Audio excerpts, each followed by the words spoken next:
Commissioner, you know, one of the things that we work hard at every day is to keep our voter rolls accurate. We work at it each and every day. We know they're not perfect, but we also know that there's not really a connection between voter rolls and voter fraud. Can you speak to that? Sure. Having clean, up-to-date voter rolls is critical to the integrity of the election, as all election officials know. But just because there are out-of-date records on the rolls doesn't necessarily mean that there's rampant fraud. But election officials work hard every day, as you noted, to ensure that the rolls are up-to-date, not just because of integrity, but to ensure that voters' information is up-to-date so that they have a voting experience that gets them the kind of ballot that they're supposed to have to vote on the races and candidates that they're supposed to be voting for. Brian, moving forward, as Florida election officials look to improve and address concerns about the integrity of the rolls, what steps are you all taking? Great question. Well, we know the integrity of the voter rolls is paramount, and there's a problem in every jurisdiction keeping your voting rolls clean. One solution to that problem is ERIC, which stands for Electronic Registration Information Center, which is basically a multi-state consortium that matches data and keeps your voter rolls clean. It'll find voters who have moved from other states into Florida. It will remove them from your rolls, of course. It'll find people who have been deceased in other states. It'll clean up the voter rolls. It's important to remember that those individuals who are registered in multiple states, it's innocuous. You know, if a couple moves to Florida from, say, Michigan, the last thing they think to do is notify their local elections official. Out of sight, out of mind until election time. If they don't notify Michigan, for example, they've moved, come down to Florida, and they don't notify Florida, Florida doesn't know that they're registered in Michigan. Therein lies the problem. ERIC would solve that problem. And that also brings to light the point that we know we have people that are registered in multiple states. They're not voting in multiple states. Key point, yes, sir. Yeah. Gentlemen, we know there were a lot of scary headlines in 2016. We heard the phrase, votes hacked often. We know that simply wasn't true, the votes hacked in and of itself. We know there are many, many safeguards in place, particularly in Florida, to include a pre-public test of the voting equipment. We have transparency, of course. We do audits. We reconcile everything that goes out as far as ballots. Using paper ballots is an important thing. Commissioner, what would you say on that subject? Yeah, well, there's no evidence to show that any vote tallies were impacted in this election. Moving forward, election officials are taking steps to further secure the process. That includes improving post-election audits, reviewing chain of custody and ballot processes, as well as improving and taking advantage of cybersecurity resources from the Department of Homeland Security down to state resources and even private contractors to ensure the security of the process. Craig, moving forward, as your office addresses these very real concerns about nation-state threats, what steps are you taking? You know, I feel really confident about this 2016 election in my office. One of the things we had was a recount of over 600,000 ballots, and the results came out the exact same. We then conducted the manual audit where we physically count those ballots out of randomly selected precincts, and again, they matched what the machine had counted. So we've got a tremendous set of standards in place already. As Brian mentioned, on the front end, we're doing the logic and accuracy test. On the back end, we're doing a manual audit. We also don't have our machines connected to the internet, and our server that houses our software for our tabulation is standalone. By law, it does not connect to the internet or the internet. We know that this last election, there were some bad actors out there that tried to either influence voters' minds somehow. What are we going to do moving forward? Yeah, the good news is that, first of all, the elections community recognizes we're in a new threat environment, that there are bad actors out there trying to influence the process, but there are more resources than ever. The Election Assistance Commission has resources on incident response planning, securing databases, securing election night reporting systems.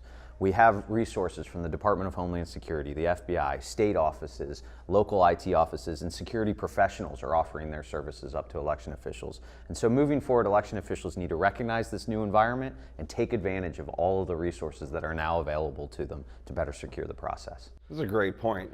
You know, any elections office should be reviewing all facets of the organization to improve for next election, and partnering with our state officials, and particularly I want to give a shout out to you, Commissioner. The Elections Assistance Commission has been invaluable to providing guidance and support to us at the local level, and without that, I'm not so sure we would be ready, but I'm pretty confident that all of us in the elections community will certainly be ready for the 2018 midterms.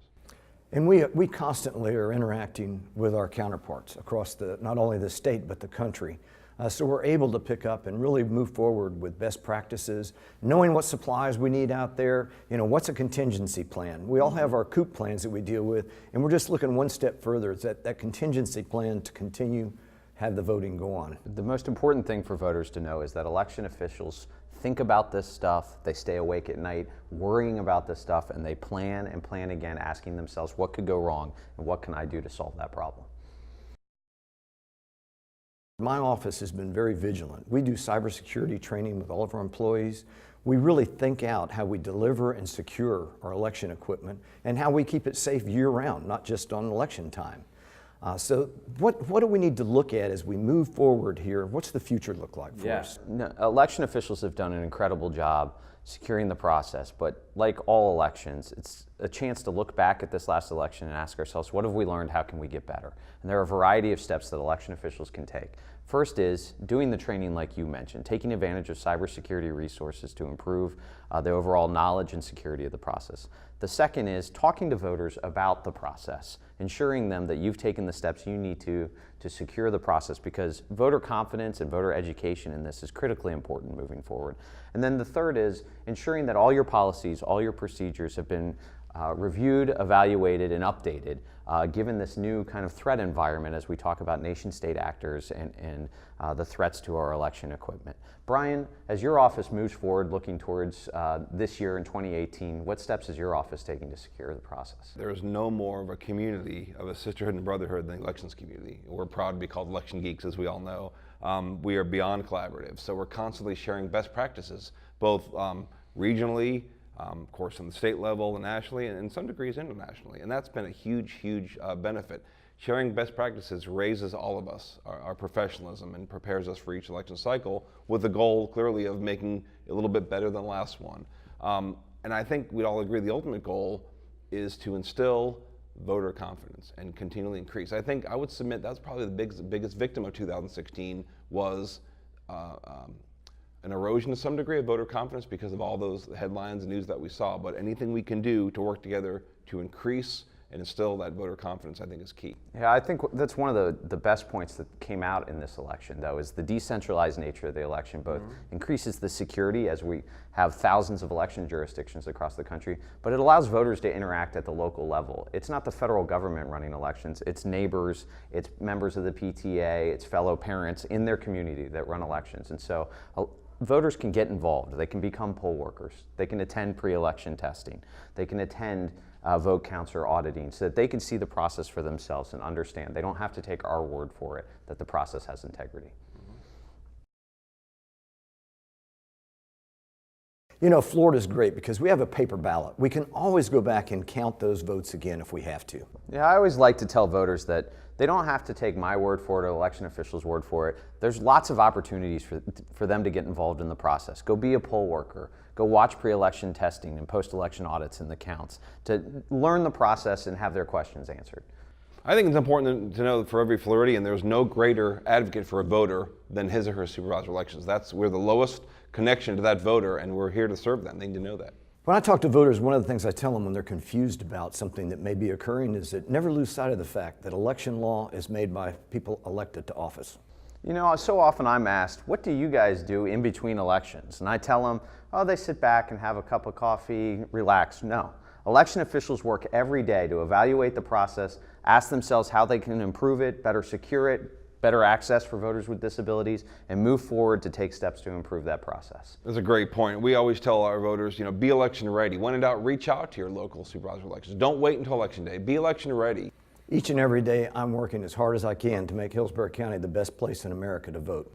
Right now, the process has more integrity and more access for voters than ever before. And if voters take one message away, it's that they have more opportunity to vote and the process has more integrity than it's ever had before.